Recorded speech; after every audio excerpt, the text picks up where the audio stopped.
Here are the top stories for April 29th. The House Committee on Justice unanimously declared on Wednesday, April 29th, the existence of probable cause in the two active impeachment complaints this year against Vice President Sara Duterte, moving her one step closer to getting impeached by the House of Representatives. The probable cause declaration completes the trifecta of requirements that an impeachment complaint needs for it to be endorsed by the Justice Panel for adoption in plenary. The first two in order are sufficiency in form and sufficiency in substance. Prospering in this regard are the Father Joel Sabalya et al. Complaint endorsed by Senior Deputy Minority Leader and Mamamayang Liberal Party List Representative Laila de Lima, and the Nathaniel Cabrera complaint endorsed by Deputy Speaker and La Union 1st District Representative Paulo Ortega V and Manila 6th District Representative Bienvenido Benny Avante Jr. With this, Justice Chairperson and Batangas 2nd District Representative Jervil Jinky Bitrix Luistro will be presenting a committee report to the plenary, wherein she will seek the adoption of its findings on the filed complaints. Davao City 1st District Representative Paulo Duterte alleged that a staff linked to a lawmaker was pressuring House members to support the impeachment move against his sister, Vice President Sara Duterte. In a Facebook post on Wednesday, April 29th, Duterte claimed that a figure named Shariz was contacting the chiefs of staff of House members and warning that their district funds in the General Appropriations Act would be cut if they did not support the impeachment. The lawmaker said the supposed threat against House members covered funding for irrigation systems, schools, bridges, roads, and other infrastructure projects, particularly in provinces facing economic hardship.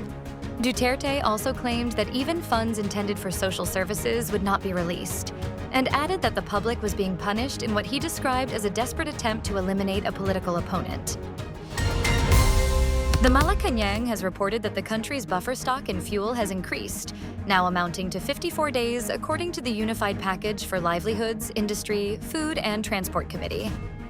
Palace Press Officer and Communications Undersecretary Claire Castro, during a Palace press briefing on Tuesday afternoon, April 28th, said that aside from the buffer stock increase, a widespread rollback in diesel prices was also discussed.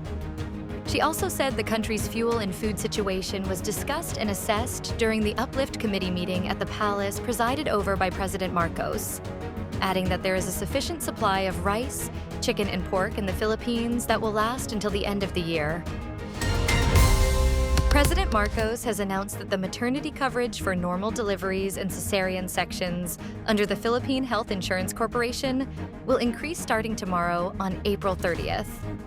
In a video message earlier today, Marcos said that coverage for normal deliveries will increase from 9,750 to 29,000 pesos, while cesarean sections coverage will go up from 37,000 to around 58 to 62,000 pesos.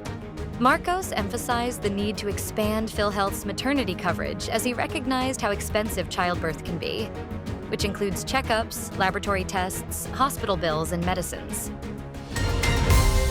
King Charles III marked the 250th anniversary of American independence from Britain, with gratitude that the two countries united to build one of the most consequential alliances in human history, while urging to ignore the clarion calls to become ever more inward-looking.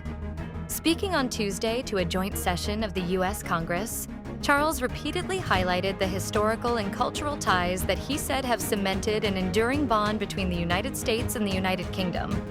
But as he spoke on unifying terms, he also delivered a series of nuanced warnings encouraging leaders in the U.S. to remain collaborative and engaged in global affairs. He said the alliance between the U.S. and the U.K., tested anew by President Donald Trump's war in Iran, cannot rest on past achievements, and also urged unyielding resolve in backing Ukraine against Russia, and heralded the NATO alliance that Trump has consistently undermined. Stay updated with the latest news. Visit our website at www.mb.com.ph or follow us on social media. Thanks for tuning in to the Manila Bulletin Daily Rundown.